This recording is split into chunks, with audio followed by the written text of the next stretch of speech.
اب ہم ایک اردو تقریر سماعت کرتے ہیں جسے پیش کریں گے درجہ عربی ششم کے طالب علم محمد شہاب راجستھانی۔ تقریر کا عنوان ہے سیرت النبی کا اخلاقی پہلو۔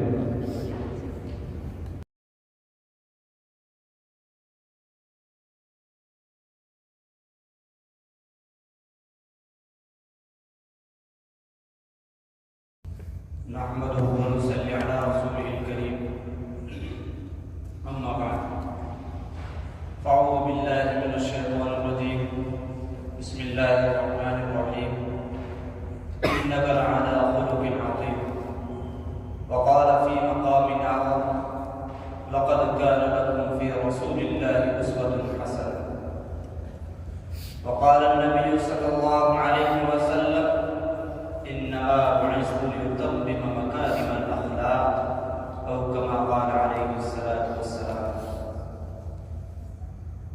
ودانا سبل ختم الرسل مولا کل جس نے ودانا سبل ختم الرسل مولا کل جس نے غبار راہ کو بخشا فروغ وادی سینا نگاہ عشق و مستی میں وہی اول وہی آخر نگاہ عشق و مستی میں وہی اول وہی آخر وہی قرآن وہی فرقان وہی یاسین وہی طٰہٰ۔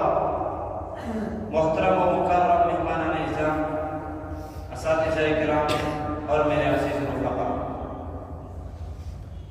آج میں آپ حضرات کے روبرو اس جلیل القدر عظیم المرتبہ رفیع الشان ہستی کے تذکرے کی سعادت حاصل کر رہا ہوں جو تمام ہی انسانوں کا سب سے بڑا خواہ سب سے عظیم محسن ہے، جس نے دنیا کو اخلاق و تہذیب کا درس دیا، جس نے صنف انسانی کو محبت کا پیغام سنایا، جس نے امت کو اچھی سیرت اور خلق عظیم کا سبق پڑھایا، جن کے اخلاق حسنہ اور مکارم اخلاق کی گواہی دشمنوں نے بھی دی، جو آپ کے کمالات الفضل ما شهدت به الاعداء کے مصداق بن گئے۔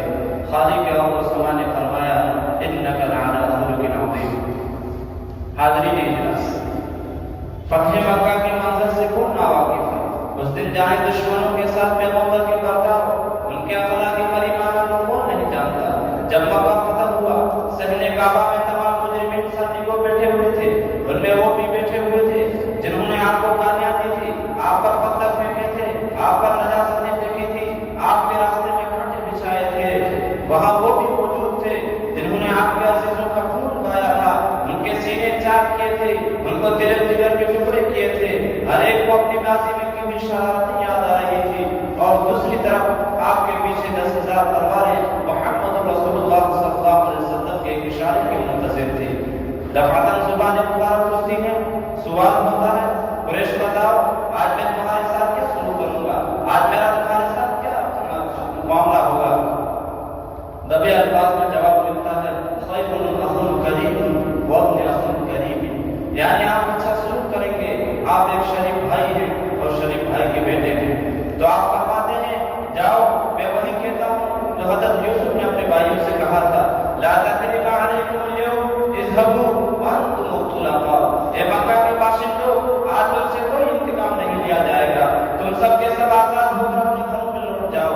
تمام اہل مکہ سے جا کر کہہ دو آمینہ کا لال عبداللہ کا یتیم اپنی رحمت و شفقت کی چادر میں ڈھانپنے کے لیے آیا ہے۔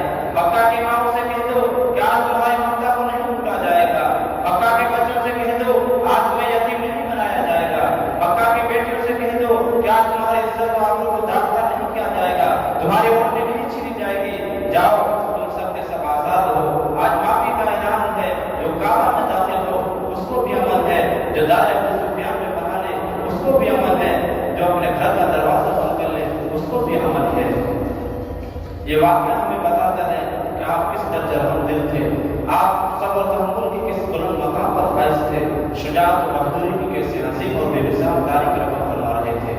محترم سامعین، اس میں کوئی شک نہیں کہ دنیا میں بے شمار انبیاء آئے، انزلت مصطفیٰ قائد اور رحمت پیدا ہوئے، ہر نبی اور پیغمبر امتیازی حیثیت کے حامل تھے، اللہ جل جلالہ کو اپنے نوازوں نے ہر ایک کو مختلف صفات سے نوازا تھا، ہر ایک کو روایت مقام سے سرفراز کیا تھا، کسی کا جلال و جلال اتنا کہ فرعون جیسے متکبر انسان کو مغلوب کر کے چھوڑا، تو کسی کی حکومت و سطوت اتنی کہ پورے عالم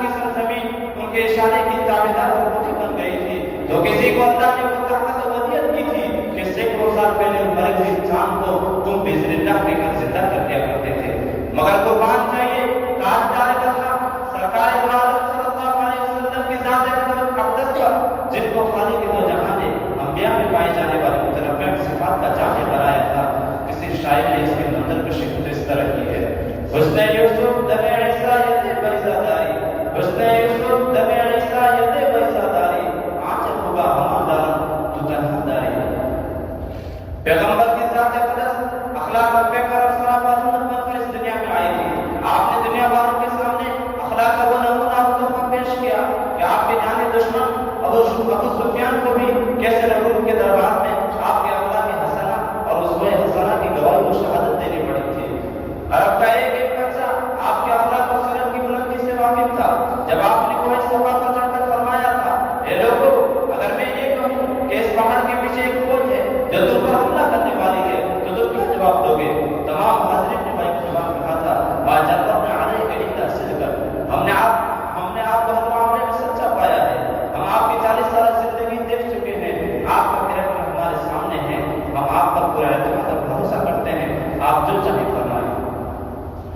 امت کے نوبیس فرزندوں، قرآن کے پاسبانوں، تاریخ بتاتی ہے کہ دنیا کے بے مثال سخی حاتم طائی کی بیٹی جب میں قیدی بنا کر دربار رسالت میں لائی گئی. آپ نے نگاہ شفقت اور رحمت اٹھا کر دیکھا تو اس کے سر سے چادر سرک گئی تھی. اس کا سر کھلا ہوا تھا.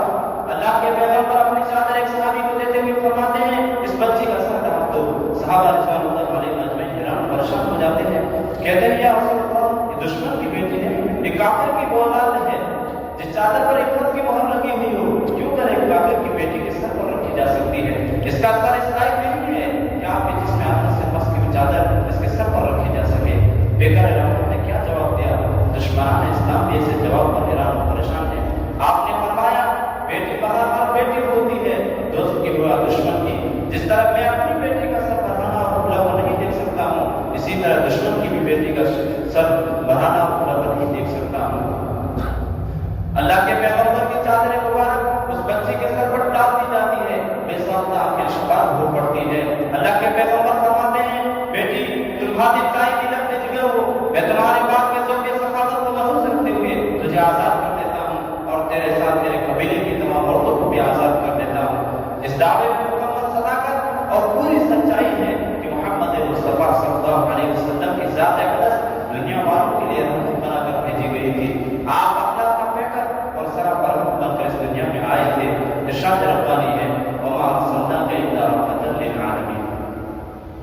اور لاکھوں سلام اس آقا پر دل لاکھوں جس نے جوڑ دیے، اور لاکھوں سلام اس آقا پر دل لاکھوں جس نے جوڑ دیے.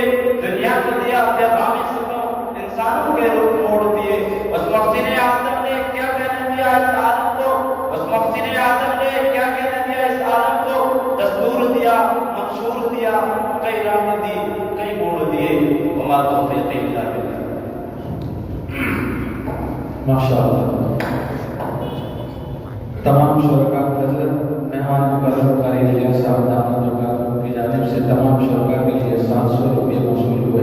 اسی طرح جامعہ سے استاد مولانا سراج صاحب زیدہ مجدوب کی جانب سے 500 روپے موصول ہوئے ہیں. اور قاری طیب صاحب کی طرف سے تمام مسائمین کے لیے 50 روپے موصول ہوئے.